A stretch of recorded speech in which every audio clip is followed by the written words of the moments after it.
Hello focus, good morning. GS invest के एक नए एपिसोड में आपका बहुत स्वागत है।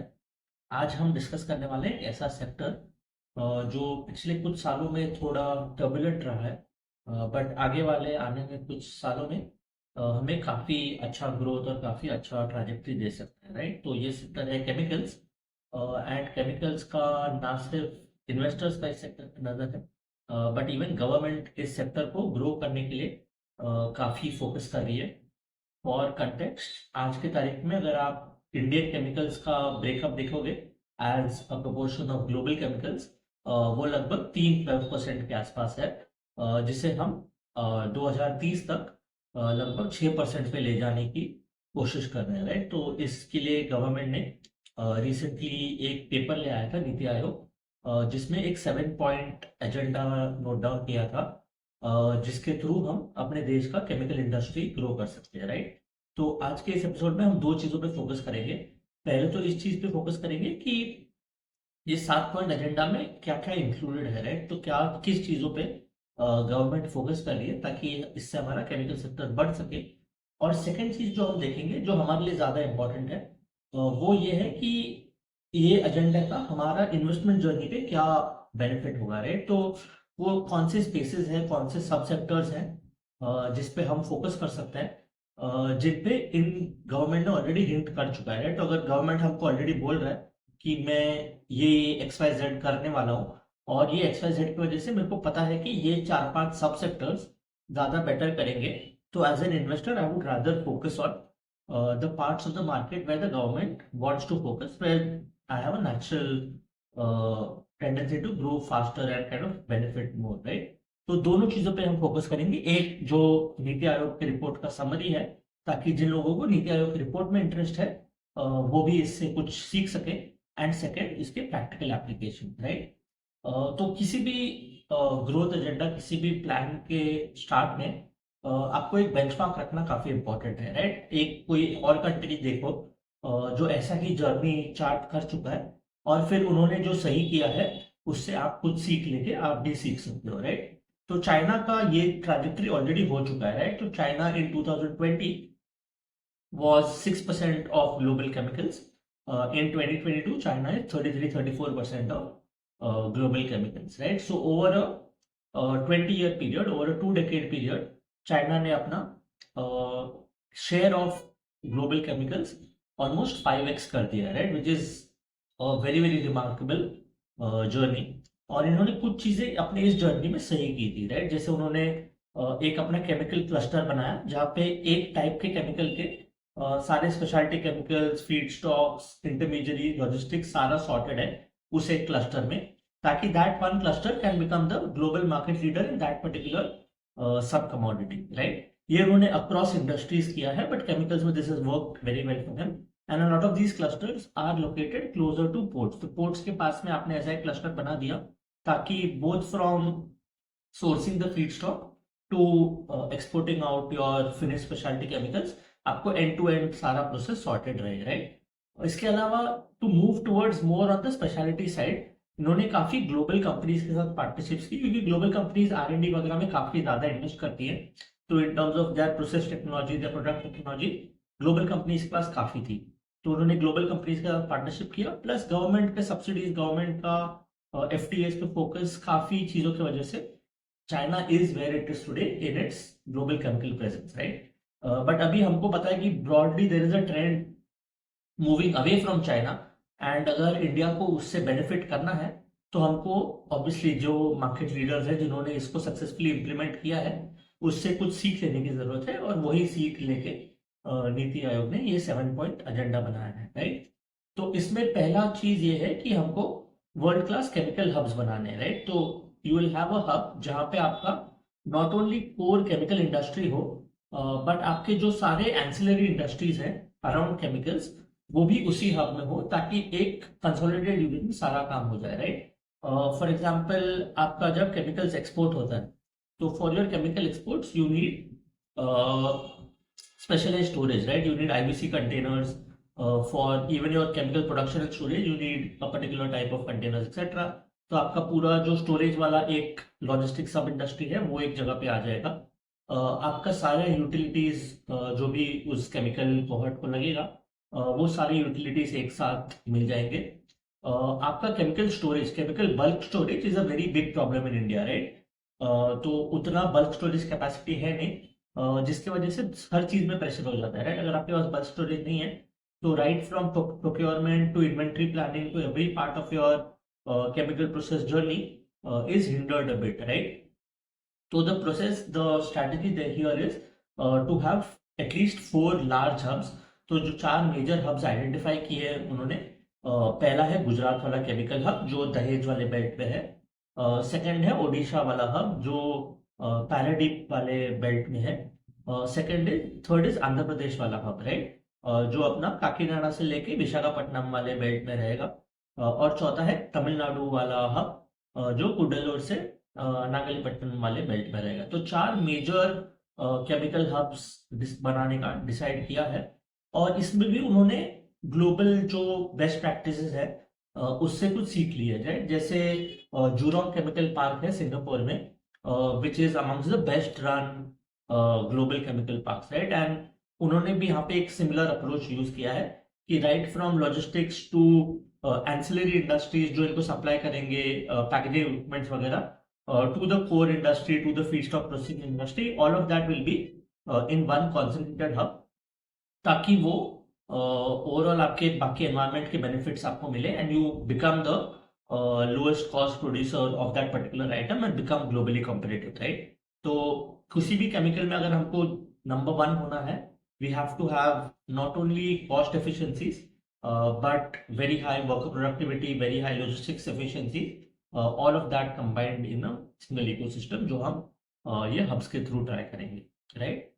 सेकेंड पार्ट जो है which is again very important is हमारा पोर्ट्स नेटवर्क ग्रो करना है, राइट? तो हमारे अभी मेजर पोर्ट क्लस्टर्स है जिसमें से 3-4 इंपॉर्टेंट पोर्ट क्लस्टर्स है, राइट? तो आपका गुजरात वाला port cluster is again important, Maharashtra में एक इंपॉर्टेंट पोर्ट क्लस्टर है, आपका वेस्ट बंगाल और उड़ीसा में एक इंपॉर्टेंट पोर्ट क्लस्टर है, और आपका आंध्र प्रदेश तमिलनाडु साइड पे एक इंपॉर्टेंट पोर्ट क्लस्टर है, राइट? तो ये 4 पोर्ट क्लस्टर में आपका majority of import exports manage हो जाता है, and the focus is on improving these clusters, right? जैसे दहेज वाला जो है वो काफी because of private investments, because of whatever reason, that port cluster is now very very sorted, whereas the rest haven't developed as much, right? उनका capacity कम है, उनका थ्रूपुट टाइम कम है, उनका प्रोसेसिंग टाइम कम है, उनके पास जो बल्क स्टोरेज कैपेसिटी है वो कम है, ये सारी चीजें ग्रो करनी है, राइट? तो not only in the Gujarat belt but even on the east coast and even in the Maharashtra regions there are multiple things that are focused on, including port level process capacity. तो basically आपका जो port का throughput है, जितना capacity उन लोग ले सकते हैं, वो इम्प्रूव करना है, मैकेनाइजेशन लाना है, ताकि the amount of time you take to process the ship on kind of remove their cargo and kind of reload etc, that goes down. आपका bulk storage will be a very major focus area, right? तो across the board your port operators have been asked to आपको उनको बोला है कि आपका port storage, अपना bulk storage improve करना है, ताकि from a inventory standpoint, inventory lack standpoint, वो आपको कभी कोई दिक्कत ना आए। And last is last mile connectivity, right? कि आपका पोर्ट तो बन गया, बट आपके पोर्ट से आपको कहीं अगर मेनलैंड में ट्रांसफर करना है तो उसके लिए एक एफिशिएंट रेल या रोड लॉजिस्टिक सिस्टम भी आपको बनाना पड़ेगा, और वो भी डेवलप करना पड़ेगा, राइट? तो this is the second major focus area. The third is very interesting, right? And specially हम आप जैसे इन्वेस्टर्स के लिए थर्ड पार्ट काफी इंपॉर्टेंट है, which is opex subsidy for select chemicals, right? तो इसमें उन्होंने 2 मेजर एरियाज निकाले हैं। एक जहां पे हमारा इंपोर्ट डिपेंडेंस बहुत ज्यादा है, राइट? तो यहाँ पे उन्होंने क्या क्लासिफाई किया है कि जो भी एक प्रोडक्ट कोड में मेरा 1000 करोड़ के ऊपर का इंपोर्ट है, और जहां पे मेरा एक सिंगल कंट्री से 30% से ज्यादा का डिपेंडेंसी है, वो मेरा एक सेंसिटिव इंपोर्ट एरिया है, राइट? तो अगर वो केमिकल या केमिकल कंपनी है, उसको मैं प्रायोरिटी दूंगा।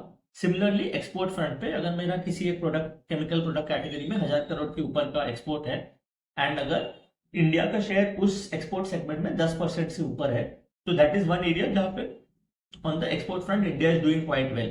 तो इन दो क्लस्टर्स को उन्होंने फोकस दे दिया है कि इसमें मैं ओपेक्स ड्रिवन सब्सिडीज दूंगा कि आपका इंक्रीमेंटल जो प्रोडक्शन होगा उस पर मैं 5 साल में एक डिक्लाइनिंग इंक्रीमेंटल सेल्स पे आपको इंसेंटिव देते रहूंगा, राइट। तो इंक्रीमेंटल सेल्स में फर्स्ट ईयर में आपको 10% का इंसेंटिव मिलेगा which will over the years come down to 5%, right. तो ये इस कुछ सेक्टर्स में काफी इंटरेस्टिंग अपॉर्चुनिटी रहेगी from government incentive side. And हमने पीएलआई के साथ भी देखा था कि जैसे ही किसी सेक्टर में अच्छे इंसेंटिव्स आते हैं, उस सेक्टर के जो कोर विनर्स हैं वो उनके प्रॉफिटेबिलिटी में भी हमको काफी इंप्रूवमेंट देखने मिलती है। And not just profitability improvement, even in that competitiveness on the global scale काफी हेल्प हो जाता है, right. And the good part here is कि हमको पता है कि क्या पैरामीटर्स दिए हैं, क्या पैरामीटर सरकार ने यूज किए हैं to identify these critical chemical groups. तो हम उसी पैरामीटर्स को, ये सारा डेटा पब्लिकली अवेलेबल है, जो हमारा इंपोर्ट एक्सपोर्ट का डेटा है एक्जिम की वेबसाइट से आपको मिल जाएगा। तो आप इसी को, उनके पैरामीटर्स को यूज करके ऐसे सब सेक्टर्स आइडेंटिफाई कर सकते हैं जो बेटर ग्रो कर सकते हैं, राइट। और when we conclude and find the market beneficiaries, हम इस पर भी फोकस करेंगे। इसके अलावा R&D एक एरिया है जो हमारा इंडिया का काफी वीक था, राइट। तो ग्लोबली ग्लोबल केमिकल कंपनीज रफली 2.3% ऑफ दैट टॉप लाइन अपनी R&D में इन्वेस्ट करते हैं। उसके कंपैरिजन में इंडिया सिर्फ 0.7% of the top line invest करता है, राइट। तो हमारा R&D में बहुत अंडर इन्वेस्टमेंट है और इसको भी इन्होंने मल्टीपल तरीकों से एड्रेस करने की कोशिश की है। एक तो इन्होंने 200 मिलियन का केमिकल फोकस्ड R&D के लिए एक फंड प्रपोज किया है, जिसके थ्रू इन लोग केमिकल R&D के लिए पैसे इन्वेस्ट करेंगे in Indian companies, Indian businesses. And second, इन्होंने पार्टनरशिप रूट सिलेक्ट किया, राइट। जो हमने देखा था जैसे चाइना में किया था उन्होंने पार्टनरशिप विथ ग्लोबल कंपनीज, और उस पार्टनरशिप को, उस जेवी को इंसेंटिवाइज करने के लिए उसके लिए टैक्स ब्रेक्स वगैरह प्रपोज कर सकते हैं, राइट। तो ये हमारा फोर्थ पॉइंट हुआ which is on the R&D front in chemicals, right. Fifth is again important from a operational point of view, is environmental clearances, right। तो जो स्टडी उन्होंने की थी उसमें ये उनको पता लगा कि almost 89% of chemical projects in India face a delay in environmental clearances and approximate average delay is 194 days, right. तो 6 महीने से भी ज्यादा का एवरेज डिले हो जाता है किसी भी केमिकल प्रोजेक्ट में, primarily because of environmental clearance, right. तो इस पूरे प्रोसेस को स्ट्रीमलाइन करके इसका ड्यूरेशन कम करने की उन्होंने कुछ स्टेप्स प्रपोज किए हैं, जिसमें ओवरऑल प्रोसेस में भी सिंप्लीफिकेशन लाए हैं, प्लस कुछ एरियाज है जहाँ पे कुछ प्री क्लियरेंसेस ऑलरेडी रहेंगे, तो कुछ स्टेप्स आप स्किप कर सकते हैं इफेक्टिवली, राइट, जिससे आपका ओवरऑल लैग कम हो जाएगा, राइट। इसके अलावा दो और पॉइंट्स जो है, पहला पॉइंट जो है वो FTA पे है, जो हमारा फ्री ट्रेड एग्रीमेंट्स रहेंगे विद बाकी कंट्री, उसमें केमिकल्स के ऊपर फोकस रहेगा। और लास्ट पॉइंट जो है वो अगेन इंपॉर्टेंट है बिकॉज ये चाइना के केस में भी चाइना ने भी यूज किया था, that was worker productivity, right. India में लेबर रिलेटिवली सस्ता है, but worker productivity is still a constraint because specialized workforce for specific cases is less. जैसे ITI में आज की तारीख में भी केमिकल इंडस्ट्री पे फोकस्ड कोई प्रोग्राम नहीं है, कुछ करिकुलम नहीं है, तो उसमें उनका ये फोकस रहेगा कि ITI के थ्रू हम पार्टनरशिप्स करें, plus even for R&D, right. हमने ये भी देखा था कि R&D भी अंडर इन्वेस्टेड है, तो R&D में with in academia and companies ज़्यादा पार्टनरशिप्स हो, ताकि ओवरऑल R&D में भी हेल्प हो, प्लस वर्क प्रोडक्टिविटी में भी थोड़ा बहुत एनहांसमेंट आ जाए, राइट। तो ये 7 पॉइंट्स थे हमारे नीति आयोग के रिपोर्ट में, बट ऑब्वियसली हमको सिर्फ थियोरी नहीं जानना है, राइट। हम जब भी थियोरी जानते हैं, हम थियोरी इसलिए पढ़ते हैं ताकि इस थियोरी से हमको प्रैक्टिकल क्या इंसाइट्स मिल सके, राइट, कौन से सब सेक्टर्स हमें हैं जिसमें हम इन्वेस्ट कर सके। तो हमने 4 मेजर आइडियाज ढूंढे हैं, राइट। तो पहला is your chemical storage and packaging, right. तो ये थ्रू आउट द रिपोर्ट हमको एक कंसिस्टेंट थीम दिखी कि एंसिलरी बिजनेसेस पे भी एक फोकस था, क्योंकि जब भी आप एक हब बनाओगे तब एंसिलरी बिजनेसेस को भी उसी हब में एक जगह दी जाएगी, एक फोकस एरिया दिया जाए, राइट। एंड केमिकल्स के लिए आपका स्टोरेज के लिए काफ़ी इंपॉर्टेंट एंसिलरी बिजनेसेस हैं, जो आपके एचडीपी ड्रम्स बनाते हैं, स्टील ड्रम्स बनाते हैं फॉर योर केमिकल स्टोरेज, और आपके आईबीसी कंटेनर्स बनाते हैं for exporting your chemicals out of India, right. तो इंडिया में मोटा मोटी दो मेजर प्लेयर हैं मेरा केमिकल स्टोरेज एंड एक्सपोर्ट वाले बिजनेसेस में, और जैसे केमिकल्स पे फोकस बढ़ता है, these become a natural proxy to play that, right. तो केमिकल स्टोरेज पैकेजिंग वाले स्पेस को आप एक बार देख सकते हैं। Second is port operators, right. Port operators पे पूरे रिपोर्ट में काफी फोकस था, क्योंकि जब तक पोर्ट ऑपरेटर्स की कैपेसिटी नहीं बढ़ेगी, एफिशिएंसी नहीं बढ़ेगी, किसी भी एक्सपोर्ट फोकस बिजनेस को हमेशा थोड़ा चैलेंज रहेगा, राइट। तो पोर्ट ऑपरेटर्स पे एक फोकस रहेगा, बिकॉज इंडिया का in general focus will be on increasing exports, और जैसे हम वो करते हैं हमारे ports become very very critical, right. तो port exports, port operators become another good proxy to play not just chemicals but all kind of trade out of India, जो अगले कुछ साल में डेफिनेटली अपवर्ड मूव देखेगा, राइट। तीसरा एकदम critical group है, जो टाइप ऑफ कंपनीज को ये इंपोर्ट या एक्सपोर्ट इंसेंटिव्स मिलेंगे, राइट। जो ओपेक्स ड्रिवन इंसेंटिव्स बोले थे हमने, वो कुछ सब सेक्टर्स को स्पेसिफिकली मिलेंगे, जिनमें से आपके स्पेशलाइज्ड एग्रोकेमिकल्स हैं जो अभी चाइना के थ्रू काफी इंपोर्ट होते हैं, वो रहेंगे। आपके textile specialty chemicals, textile dyeing chemicals में काफी हमारा अभी भी डिपेंडेंस है, तो वो एक सेगमेंट रहेगा जिसको ये इंसेंटिव्स मिलेंगे। सर्फैक्टेंट्स जो यूज होते हैं, that will be another group जिसको ये इंसेंटिव्स रहेंगे।